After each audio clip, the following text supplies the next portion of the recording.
On the night of my 70th birthday, I raised my glass with trembling joy, surrounded by my family, dressed in my favorite emerald silk. But just as I began to speak, my son, Evan, groaned and said loud enough for the whole room to hear, "Here comes the drama again." Laughter, his wife's, even my granddaughter's, followed like a slap. I stood there, humiliated. What they didn't know: my lawyer was in that very room, and the envelope in his briefcase had just been updated. "You called me drama. I'll show you silence." Before we continue, I'd love to know, where are you watching from today? Comment below. I wasn't always the woman you saw standing alone in that moment. There was a time long ago when I was the heartbeat of my family. My name is Eloise Carter. I'm a retired literature professor, widow, and mother of one. I once believed that love, when given fully, faithfully, was always returned. That belief was my greatest gift, and eventually, my deepest wound. My life was never flashy, but it was full. I spent over 40 years teaching students how to uncover truth in fiction, how to read between the lines, and how to feel what a character wasn't saying.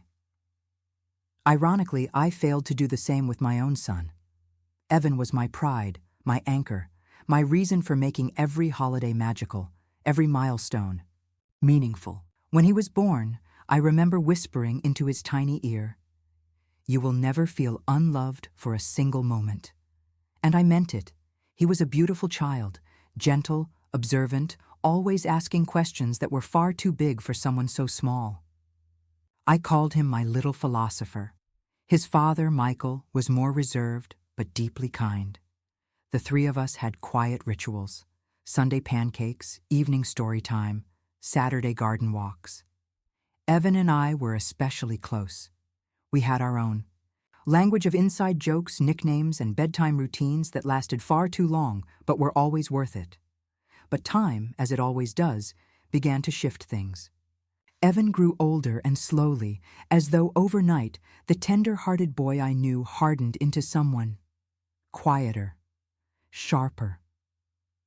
By the time he entered college, his hugs felt more like formalities, his visits shorter, distracted, always on the way to something else. I told myself it was normal, that boys pull away from their mothers, that adulthood demanded independence. Then Michael died. It was a sudden heart attack. One moment we were discussing paint samples for the kitchen, and the next I was holding his lifeless hand in the ER. Evan was 27. He cried, but only once. At the funeral, he stood stiff as a statue while I sobbed openly. Later that night, he told me, "You have to be strong now. People are looking to you." I wanted to scream that I was strong, that crying was strength, but instead, I swallowed my grief and nodded. From that day on, something invisible yet irrevocable broke between us. I reached out. He pulled away. I sent long emails and voicemails. He replied with brief texts or not at all. And when he met Marla, well, let's just say she didn't believe in over-involved mothers. "Your mom is a bit much," she once laughed, not realizing I was within earshot. Evan didn't defend me. He never did. Still, I clung to hope. I bought a beach house in Cape May, thinking it would become our sacred gathering place. I imagined summers with my granddaughter, Lily, building sandcastles, making s'mores, laughing, as the sun dipped into the sea. I pictured birthdays and anniversaries, the kind of family togetherness I grew up idolizing, but they came only once. The trip ended in tension and early departures. "Too many questions," Marla said. "You make things heavy." Evan looked away. After that, I stopped planning. I started waiting. Years passed in half-hearted visits and polite distance. I kept setting the table for people who never showed up. I sent birthday cards and care packages that were never acknowledged. I got used to hearing, "She's just dramatic." I smiled through it. I swallowed it. I journaled it. You see, I've always written things down. It was how I stayed sane. When my husband died, When Evan stopped seeing me, when Lily stopped calling me Grandma and started saying Eloise, I wrote. I have a library's worth of unsent letters, of memories only I chose to preserve. They all say the same thing, really? I love you. Why don't you love me back? It was in this suspended grief that I began to change. I stopped decorating for holidays. I stopped baking my famous lemon pound cake. I stopped calling first. I shrank, not out of bitterness, no, but from heartbreak. That had nowhere left to go, and then came that birthday, my 70th. A milestone I had tried to convince myself still mattered. I rented a hall. I invited everyone. I wore my emerald dress because Michael had once said it made my eyes look like the sea before a storm. I was nervous, yes, but hopeful. Maybe, just maybe, they'd see me again. Not as too much, but as the woman who loved them more than she loved herself. Instead, I was laughed at, silenced, brushed off like an embarrassing interruption. So, when he called me drama, it wasn't the first cut. It was just the final one. And what do you do when the people you live for no longer see you? You learn to live for yourself. In the weeks after my birthday, I moved through the world with a strange kind of clarity, like someone who had finally woken up in a house that had been burning slowly for years. The smoke had always been there. I'd just taught myself not to cough. I replayed that moment over and over in my head. Evan's voice thick with irritation, the lazy smirk on Marla's face, the way Lily giggled behind her phone. It wasn't just the words. Here comes the drama again. It was the tone, the familiarity, the comfort with which he dismissed me, as if he'd said it before, as if they'd all said it many times when I wasn't around, and suddenly I could see the pattern. It hadn't started with that birthday. It started years ago, gradually, like sand shifting beneath my feet. I remembered the first time I noticed it, Thanksgiving 2012. I had baked 4 pies, just like always, and brought out a handwritten story I'd written about Evan's childhood, for us to read after dinner. It had always been our tradition, stories around dessert. But that year, Evan barely looked up from his phone. "Can we not, Mom?" he said, not even glancing at me. "We're kind of past that." I laughed then, nervously. I thought maybe he was tired, but Marla added, "Yeah, Eloise, it's cute, but not everything has to be a performance." I remember blinking, stunned. I looked at Michael's empty chair, wishing he were there to step in. But he wasn't. He never would be again. That night, I cried alone in the guest room after they left early, saying Lily wasn't feeling well. I saved the story in a drawer. I haven't read it since. After that, it became a cycle of small rejections dressed as practicalities. Christmases were suddenly just too hectic to travel for. Mother's Day cards became e-cards if they came at all. I would offer to host family dinners. Marla would respond, "We're really trying to simplify things this year." And Evan, he just went along with it all, nodding, quiet, distant. Eventually, they stopped pretending. I would learn about Lily's achievements through social media. Never a call, never an invite. The girl who once painted seashells with me at the beach had grown into a stranger who barely made eye contact when they did visit. One time, I tried to give her a necklace that belonged to my mother. She looked at it like it was a thrift store trinket. "Oh, thanks," she muttered, then stuffed it in her purse. I never saw it again. And yet, I kept giving. I hosted birthdays they rarely showed up for. I paid for Evan's roof repair without being asked. I offered down payments, babysitting, emotional support, even when mine was mocked. The day Marla got promoted, I sent her flowers. She didn't say thank you, but what hurt the most wasn't what they didn't do. It was what they said when they thought I wasn't listening. 2 years ago, a friend of mine from the church knitting circle bumped into Evan at the grocery store. She told me later hesitantly that he had been joking to someone on the phone, saying, If she doesn't mellow out soon, I swear I'm putting her in a home. I laughed it off to her. Oh, Evan jokes like that all the time. But when I got home, I sat in my recliner and didn't move for 4 hours.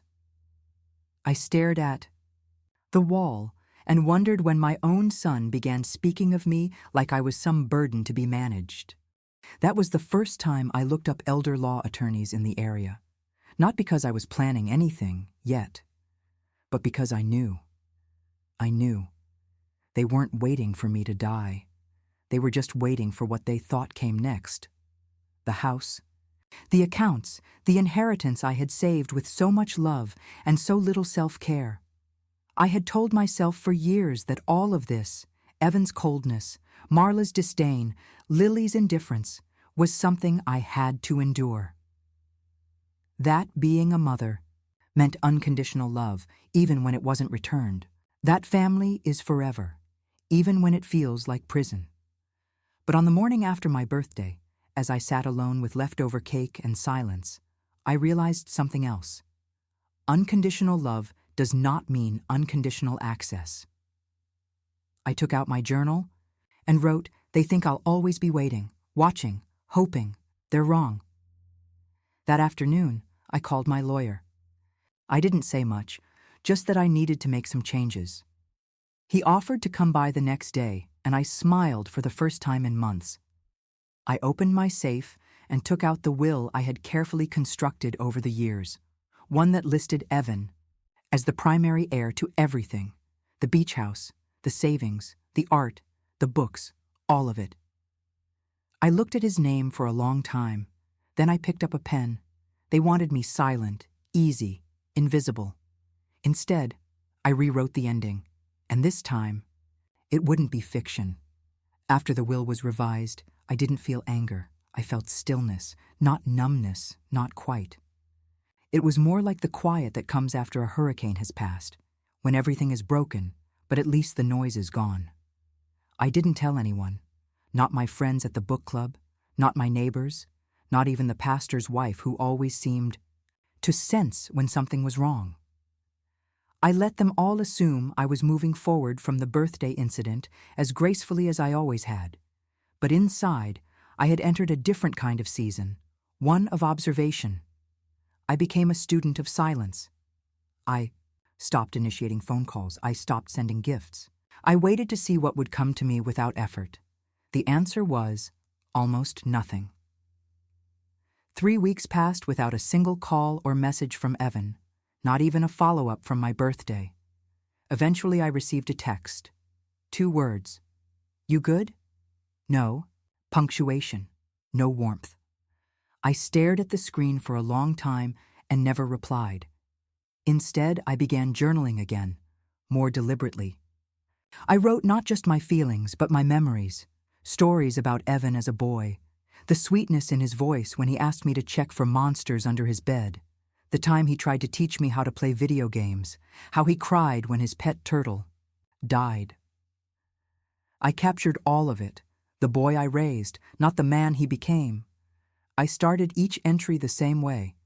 This is what love used to look like. Around that time, my neighbor Carol came over one afternoon. She's younger, maybe in her late 50s, the kind who always knows what's happening on the street. She brought me some tulips and chatted about trivial things until she suddenly leaned in and said, "You know, I ran into Evan last week, at the bank." I raised an eyebrow but said nothing. He didn't see me, but I heard him talking to the teller. Mentioned something about consolidating accounts. Said, and I quote, "My mom's estate will take care of the rest soon enough." She paused, clearly unsure how I'd react. I didn't react. I just nodded and said, "Thank you," for the tulips. But later that night, I took out my will again and reread every single line, just to be sure, just to feel the weight of it. Evan's name was no longer there. Everything had been reassigned, part to charities that nurtured creative elderly voices, part to a foundation for single mothers, and the rest, my home, my beach, house, my art, was to be gifted to people who had shown me real care over the years. There were no loopholes, no second chances. It was done. Still, life has a way of testing your resolve. A month after my birthday, Evan called unexpectedly. The sound of his name on my phone made my heart jolt, an old reflex I hadn't yet unlearned. I didn't answer. He left a voicemail. "Hey, Mom, haven't heard from you. We should talk soon. Oh, and Lily's starting to look at colleges. You know, it'd be great if you could help a little. Anyway, hope you're okay." Help. That word lingered. Not "we miss you." Not "I'm sorry." Not "how are you really?" Just a soft probe to see what he could extract. It was subtle, even casual, but I knew that tone. I knew Evan's asks when they were dressed up in fake kindness. 2 weeks later, he visited in person. I watched him pull up in that new SUV of his, one I hadn't known he bought. He came alone, no Lily, no Marla. I opened the door calmly and greeted him with a smile that didn't reach my eyes. "Mom," he said, sounding almost surprised, "you look good." "I am good," I replied. "What brings you here?" "Oh, just thought I'd check in." "You've been quiet." I nodded. "I have." He came in, looked around as if assessing something, made awkward small talk, told me Lily was stressed about tuition, that Marla was considering taking time off work, that things were tight. He didn't ask how I was doing. Not once. And then, as casually as if he were commenting on the weather, he said, "You've still got that will in place, right?" "Just asking. You know, in case something happens." I stared at him. The way he said something chilled me, as if death was a financial checkpoint, not a human end. I smiled. "Yes, I've made sure everything is exactly where it should be." And I meant it. He didn't stay long. As he left, he kissed me on the cheek, but it felt obligatory. When the door closed behind him, I locked it. The next day, I called my lawyer, not to change anything, just to confirm. To make sure it was still airtight, he assured me it was. But that night, I overheard something that confirmed what I had already known deep down. I had left the window open slightly in the front room. Evan had forgotten to hang up his call before. Walking back to his car, I heard him say, "She's definitely losing it. I'll give it another year, 2 max, then we figure it out." He laughed, and just like that, I stopped loving my son. Not all at once, not in a burst of rage, but in a quiet, seismic shift. A cold realization that I had been mourning a person who no longer existed. If they thought I was drama, they hadn't seen what silence could do. And this time, I wasn't performing. I was preparing. The human heart has a strange way of folding in on itself when it's hurt. It doesn't explode like we expect. It collapses quietly, breath by breath, until one day you realize you're only living in half measures. I didn't know how much of me had gone numb until I found myself sitting in my bedroom with all the lights off, holding a photograph from 1993. Evan was 8 years old in it, wearing an oversized raincoat, standing beside me on the boardwalk. His cheeks were pink from the wind, his hands sticky from cotton candy. He was smiling, not just with his mouth, but with his whole being. I had written on the back, "His heart is still soft. May it always be." That memory bled into others. Remembered the sound of his feet pounding up the stairs after school, the way he used to burst into my office with wild stories about dinosaurs or his spelling tests. I remembered how, when he was afraid of the dark, he'd sneak into our bed and sleep between me and Michael, his small hand resting on my chest like it was the only place safe enough for dreams. I remembered the morning after Michael died. I had cried so hard my eyes swelled shut. Evan had brought me tea in a chipped mug, sat beside me, and said, "You don't have to talk today, Mom. I'll sit here until you want to." He was 27 then, but that day, he was my little boy again. For that version of Evan, I would have given anything. I did give everything. But that boy was gone. Lost somewhere between career promotions, Marla's influence, and a creeping coldness I never fully saw coming.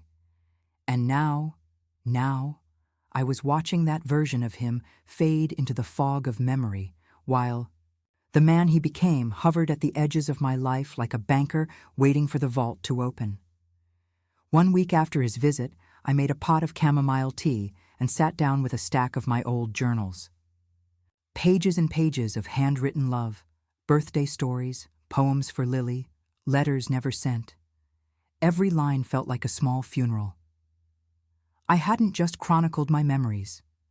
I'd wrapped them in hope, convinced they would someday be read, appreciated, maybe even cherished. But no one wanted them. They weren't interested in my voice, only in the assets behind it. I began tearing pages out, slowly at first, then with urgency. I fed them into the fireplace one by one until the flames were dancing with my past. The room filled with the scent of ink and wood smoke, and still I wasn't crying. I thought I might finally be too hollow for tears. But that changed later that night. I was organizing some old storage boxes when I came across Lily's kindergarten drawing, me with giant glasses and a smiling sun overhead. "My grandma is the best grandma," it said in rainbow letters. Held that piece of paper like it was a newborn, trembling. My knees gave out, and I sat on the floor with it in my lap, staring at a version of myself I no longer recognized. That woman, that grandma, was loved once, seen once, celebrated. Now, I was a punchline. They thought I was too much, too emotional, too opinionated, too attached. Well, let me ask you this. Since when is love a flaw? Since when did devotion become embarrassing? That night, I cried harder than I had since Michael's funeral. I curled up on the carpet like a child, sobbing so loudly I worried the neighbors might hear. But I didn't care. I wept for the woman I used to be, for the family I thought I had, for every memory that now felt poisoned by indifference. It wasn't just sadness, it was grief. Grief for people who were still alive, and that's the cruelest kind. The next morning I looked in the mirror. My face was swollen, my eyes red, but something in me had changed, not broken, solidified, hardened, not in anger, but in clarity. I pulled out the only photo I hadn't burned, Michael holding Evan on his shoulders, both of them laughing in the golden light of late summer. I placed it in a new frame and set it on the mantel. The rest? Gone, erased from the walls, the shelves, the albums. I didn't need reminders of what never came back. Have you ever felt pushed aside by the people you loved most? Share your story in the comments. Let's support each other. That night, I burned every photo of us together, but I kept the will. Untouched. Final. My silence wasn't passive anymore. It was a decision, and it would echo louder than any goodbye. There's a moment after the storm when the wind finally dies and the air still hums with electricity. That's where I lived for the next several months. Alone, yes, but oddly at peace, as if I had finally stopped running after a train that was never going to slow down for me. After decades of orbiting my life around others, I turned inward, not in bitterness, but in quiet, deliberate self-rescue. I began each morning with a routine. Hot lemon water, a walk around my garden, and a single sentence written in my new journal, a journal just for me. No dedications, no audience, just truth. The journal's first entry read, "Today, I am not waiting for anyone." And for the first time in years, I wasn't. I planted tulips and lavender in the backyard. I repainted the guest bedroom in warm marigold tones and turned it into a reading sanctuary. I donated boxes of unused just-in-case kitchen gadgets and labeled the space under the stairs as emotional storage, long since closed for business. The house that once felt like a museum of unreturned love began to feel like mine, again. Then something unexpected happened. At the farmer's market one Saturday, I met Sophia. She was maybe 17, awkward, wide-eyed, and flipping through the poetry books at a second-hand stall I always frequented. Her lips moved silently. As she read, her fingers tracing the edges of Sylvia Plath's The Bell Jar like it was holy. We struck up a conversation. She reminded me of Evan, in a way, before the walls went up. I learned she lived with her grandmother, her mother having passed when she was 6. She came to the market every weekend to escape the chaos at home. I offered her a seat beside me, on the nearby bench, and we began to talk. About writing, about grief, about what it means to be too much in a world that wants you small. She listened like she was hungry for meaning. I spoke like I was remembering I still had something to give. Over the next few weeks, our conversations became a ritual. She started coming to my house on Sundays. We'd drink tea, read poems aloud, write flash fiction, and sometimes just sit, in silence, each of us holding space for the other. She told me once, "You make me feel seen, Miss Eloise. Not many people do that." I smiled, but inside I was aching. Because I knew what it felt like to be unseen, to be visible only for your utility, not your soul. I didn't tell her much about my son. I didn't need to. She saw me clearly anyway. Around this time, I began teaching again, small memoir writing, classes at the local library. Mostly women like me, widows, divorcees, caretakers, turned forgotten. We wrote stories about our younger selves, our regrets, our impossible loves. We laughed and cried, and sometimes just held each other's hands when the words wouldn't come. Each class reminded me of who I was before life bent me toward quiet desperation.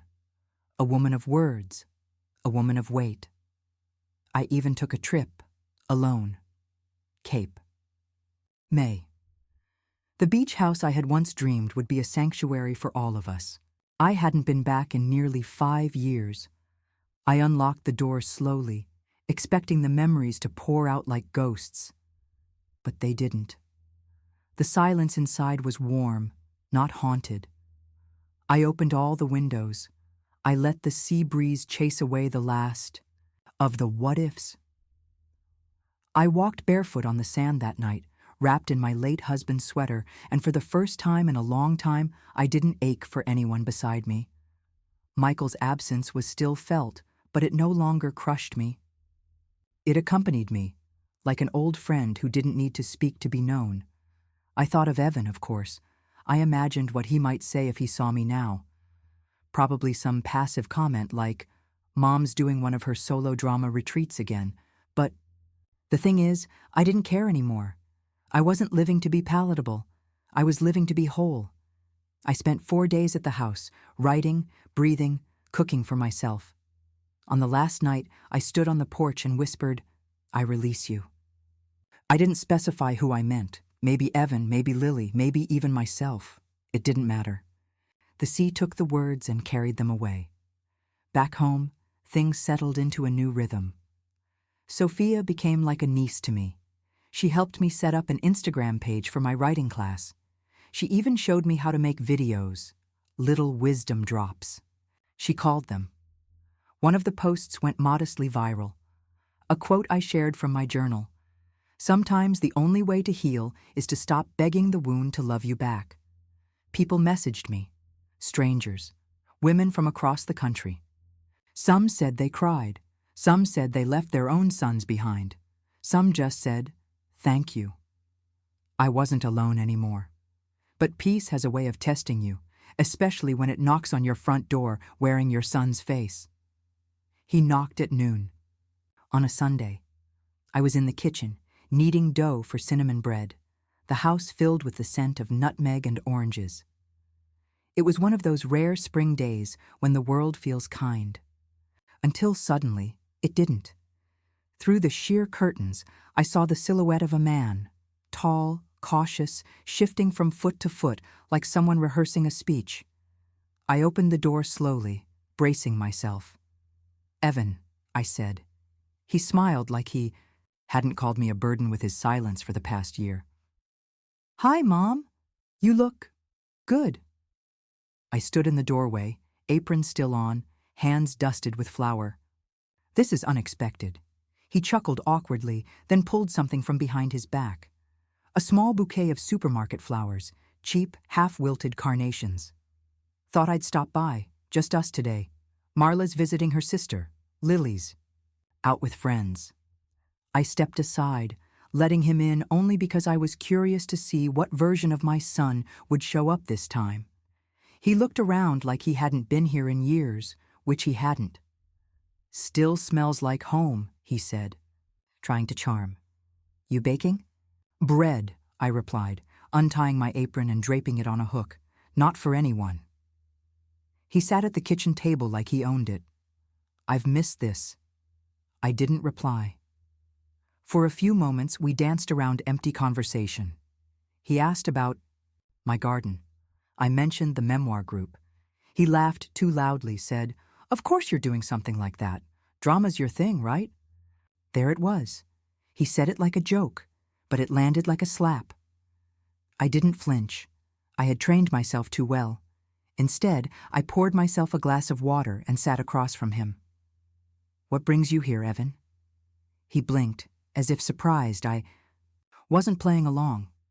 "Well, I've been meaning to check in, just see how you're holding up, you know.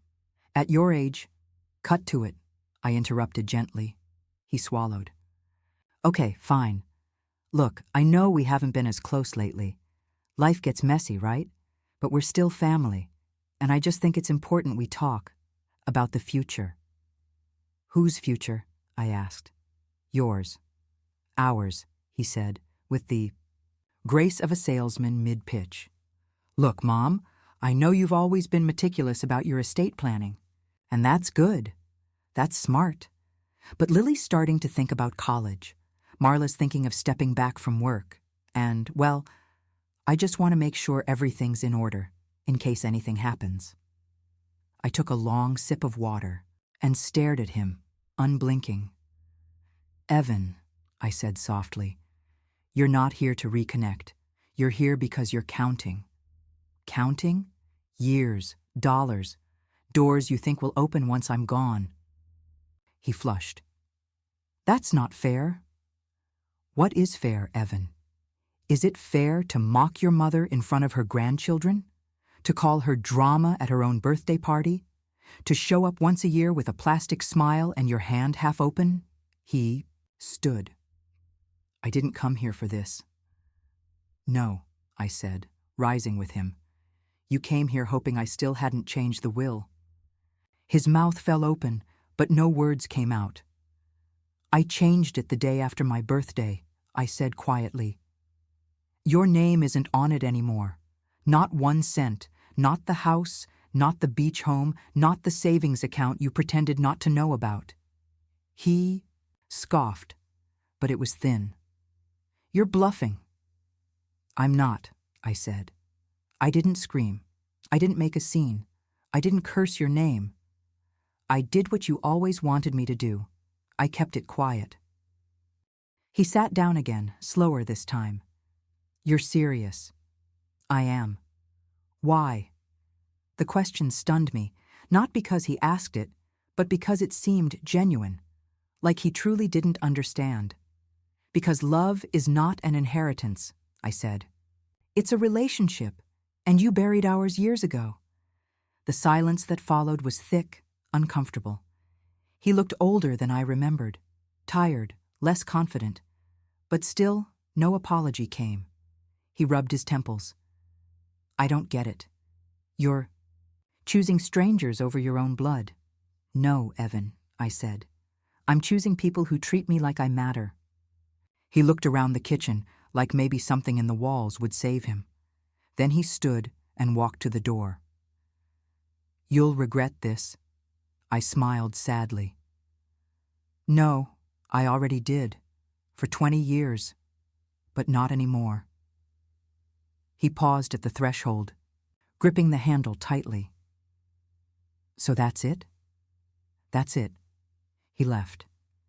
I watched him walk to his car, fumble with the keys, and sit there for a moment before speeding off. A few minutes later, my phone lit up with a message from an unknown number. "You'll regret turning your back on family. Enjoy dying alone." I blocked the number and put the kettle on. The smell of cinnamon was still strong in the air. I stirred honey into my tea and sat at the window, the same one I'd once watched him play catch under. It's strange how peace can arrive right after devastation, how it sneaks in through the cracks left by disappointment. This time I didn't cry. I just smiled and told my lawyer to be ready. The real storm hadn't passed, it was still coming, and I had built my house on stone. It was 3 weeks after Evan's visit when I began feeling the strain. Nothing dramatic, just fatigue, a flutter in my chest now and then, a slight tremor in my hands that hadn't been there before. I chalked it up to stress, age, maybe too much caffeine and not enough sleep. But deep down, I knew something was off. Still, I kept moving, kept planting, teaching, writing. I wasn't going to let fear set the pace, not when I had finally taken control of my own story. But the day I collapsed in the garden, soil still under my nails, a half-planted tulip in my hand, I realized I couldn't ignore the signs any longer. At the hospital, they ran tests. It wasn't life-threatening, they said. An irregular heartbeat, easily managed with medication, diet, and rest. You need to slow down, the doctor warned. No more running on empty. I nodded, but I didn't tell him the truth. I hadn't been running on empty. I had simply been running from grief so long that when I stopped, it caught me. News travels fast in small towns. By the time I got home, there were messages on my machine, some from concerned neighbors, one from the church, and 2 from Evan. The first was casual. "Hey, heard you were in the hospital. Just checking in." The second came 2 days later, after I didn't respond. It was shorter. "Mom, call me." I didn't. Instead, I made a decision I'd been quietly planning for months. A living memorial. I didn't want the standard sad funeral where people who barely knew me delivered rehearsed platitudes over cold casseroles.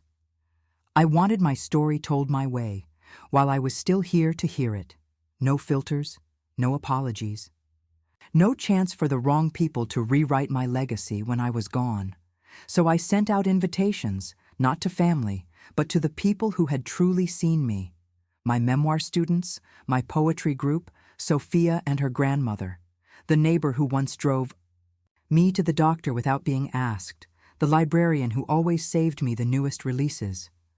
I rented the town hall and catered it myself. Baked the lemon pound cake Evan once said nobody liked. Set up a microphone, a projector, and a table of journals and old stories. The event was called The Last Word, Eloise Carter in her own voice. That evening, people came, dozens of them, not out of obligation, but choice. The room buzzed with warmth, with laughter, with the kind of reverence you only get when people remember the version of you that mattered. I stepped onto the small stage, cleared my throat, and smiled at them. My hands were steady. "I've been called dramatic," I began. "Emotional. Too much. But I'll tell you what I've learned in 70 years. Too much is only a problem for people who give too little." The room was silent. Then came the applause. I read pieces from my journals, shared a story about Michael and our wedding dance, told them about the time Evan sang to me in the school play when he was just 9, his voice cracking adorably through the chorus. People laughed, some wiped tears. I didn't mention the estrangement, not directly, but near the end, I did say this. Legacy isn't about blood. It's about impact. I used to think I needed to pass things down to the people who shared my DNA. But now I know better. I want to leave my words with the people who heard them, my love with the people who welcomed it, my home with the ones who made space for me to exist fully. Another standing ovation. Afterward, Sophia hugged me tightly and said, "You're the kind of woman I want to be someday." And I believed her. The next day, the will was delivered, sealed, signed, and official. One copy went to my lawyer, one to the executor, one, at last, was sent to Evan. I had debated not sending it directly, just letting the silence speak. But no, he needed to know. He needed to feel it before it was too late to pretend he hadn't seen it coming. That night, my phone rang. I didn't recognize the number. But the voice? I knew it instantly. He was crying. "Mom." I got it. The will. What is this? What did I do? I sat down, let the silence stretch between us like a rope I no longer intended to pull. "You're asking now?" I said softly. Look, I didn't think. I thought you were just angry. I thought we had time to fix this." "We did," I said. "Years of it. But you spent them calling me drama instead of calling me back." "I didn't mean it, but—" "You did," I interrupted. "And that's what matters." His voice cracked. "Please, don't do this." I closed my eyes. "Evan, for the first time in my life, I'm doing exactly what I need to. What I should have done a long time ago." A long pause. Then I said what needed to be said. "Now you know what silence sounds like." And I hung up. And as I sat alone, in the dark, not grieving, not regretting, but finally free, I knew this wasn't the end of my story. It was the chapter I'd waited a lifetime to write. In the days that followed, Evan's calls became more frequent and more desperate. First came pleading, long voicemails where he called me Mom like it was a lifeline, like the word itself might undo the damage. Then came bargaining, offers to visit more, to bring Lily, to make amends. Then, as expected, came anger. "You're making a huge mistake," one message snapped. "You don't just cut off your own family over a few harsh words." But it wasn't a few words. It was decades of silence, of mockery dressed as advice, of conditional love and strategic affection. I didn't respond. Then Marla called. Once. Just once. I didn't answer. But I played her voicemail over and over, not because I needed to, but because I wanted to be absolutely certain that I had made the right decision. "Eloise, this is Marla. I don't know what kind of petty stunt you're pulling, but this is not going to stand. Evan has rights, Lily has rights, we'll see you in court if we have to." She ended with, "You always had a flair for drama. Well, you got your finale. Hope it was worth it." I smiled as I deleted it, because yes, it was worth it. Every second. My attorney called a week later to confirm the inevitable. They had filed a legal challenge to contest the will. I wasn't surprised. Evan always hated losing, especially when he felt entitled to win. But entitlement has no place in legacy. Love is not owed, respect is not automatic. And my estate, my life's work, that was not a prize to be claimed. It was a gift to be earned. The challenge didn't stand a chance. My lawyer, kind, thorough, a sharp woman named Annette, had helped me bulletproof everything. We had documented years of estrangement, outlined my reasoning clearly in a private letter attached to the will, and included video statements recorded in full mental clarity. There was no legal wiggle room. The court sided with me, fully, decisively. And when it was done, Evan received a single letter from my attorney. "The matter is closed. There will be no further communication." For weeks after that, there was silence. And then, one afternoon, a knock at my door. It was Lily. She looked older than I remembered, taller, quieter, a little unsure of herself in her faded hoodie and chipped nail polish. There was no camera in her hand, no phone glued to her palm, just her, standing there, eyes shining with something I hadn't seen in a long time. Guilt. "Hi," she said. I opened the door wider, but didn't say anything. "I heard about everything," she murmured. "Dad and Grandma, the will, I didn't know. I didn't see it, I guess." I let her in. We sat at the kitchen table, the same place I had confronted her father. I made tea, and she drank it quietly. "I was a kid," she said after a long pause. "But I wasn't stupid. I remember the stories you told me, the songs, Your lemon cake. I loved those things. I loved you. But then I grew up and I don't know. It became easier to go along with what everyone else said. Her voice cracked. I'm sorry, I nodded slowly. That doesn't erase it, Lily, but it matters. She reached into her backpack and pulled out a small notebook. I'm taking a class next semester, creative nonfiction. They want us to write about someone we used to love, but forgot how to. She slid the notebook toward me. I wrote about you. I didn't open it. Not yet. I just placed my hand on hers. Thank you for telling me the truth. We didn't solve everything that day. I didn't sweep away the pain, and she didn't ask me to. But it was the first honest bridge laid between us in years. Maybe we would build more. Maybe not. Either way, I was at peace. In the months that followed, I began putting my affairs in deeper order, not out of fear, but as a final act of care. I sold the beach house, donated most of my belongings, and split the proceeds between two nonprofits, one for storytelling workshops for the elderly and another for young women writers without support. Sophia received a scholarship from the latter. Gave my library, hundreds of annotated books, to the town's high school English department.